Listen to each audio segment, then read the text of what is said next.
Hi everyone, my name's Cece. Welcome to my channel. For today's video, I'm going to be talking about all the books that I read in the month of April. Let's get into it. The first books that I have to talk about are A Torch Against the Night and A Reaper at the Gates by Sabaa Tahir. These are books 2 and 3 in the Ember and the Ashes series. And if you don't know what that is, it is a young adult fantasy series that takes place in a Roman-inspired society.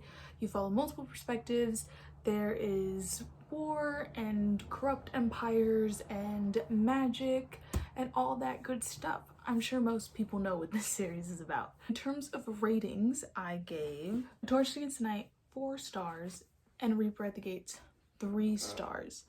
I'm really enjoying this series. I am on the last book currently, but there are some elements throughout the entire series that I don't necessarily enjoy, which is why it's not 5 stars. And the third book took me a minute to get into. Throughout the entire first half, I just was a little confused and disinterested, which is why I decided to give it 3 stars instead of 4. I do plan on doing an entire series review once I finish the entire thing, and yeah, I will have more in-depth thoughts there. But I really don't have much to say about each individual book right now without giving spoilers. But I am really enjoying it, and I do really like the world and the characters. They're fun. The next 2 books that I have to talk about are The Assassin's Blade and Throne of Glass by Sarah J. Maas. This is the first book and the prequel to the Throne of Glass series. And again, if you don't know what this is about, YA fantasy, and you follow a young assassin and there's a competition, I feel like most people know what Throne of Glass is about, so I'm not really going to explain it.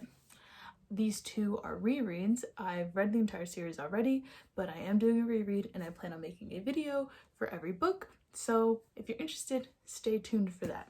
I enjoyed my reread for both of these books. I thought they were both a lot of fun, but I'm not doing ratings because I've already read them, I like them, and I'm really just reading them to discuss the series with people. So yeah, I do really love both of these books. They're a lot of fun. And my video for The Assassin's Blade is already up, so if you want to check that out, I'll link it somewhere, right? That's what people do.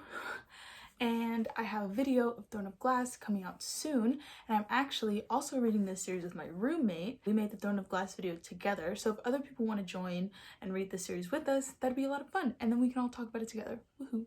The last book that I'm going to talk about is The Demon King by Cinda Williams-Chima. This is another young adult fantasy, the first book in a series, and you follow multiple perspectives, one of them being Cuffs Alistair. His real name is Hans, but he's a street lord. He's like 16, and he has these cuffs that he wears on his wrist that he's always had, and he doesn't really know where they came from, and he can't take them off, and that's why everybody calls him Cuffs. And at the beginning of the book, he has a run-in with some wizards, and he steals one of their amulets, which actually belonged to somebody called the Demon King, who 1,000 years ago kind of almost brought the end of the world or something. You also follow the perspective of Princess Raisa, who is about to turn 16, which means that she is eligible for marriage, but she doesn't want to get married right away, and she's dealing with a lot of pressures from her mom and the people around her, and she's very fiery. Yeah, that's the basic premise of the first book. A lot ends up happening. The first book was good and it's very foundational. I give it 3 out of 5 stars.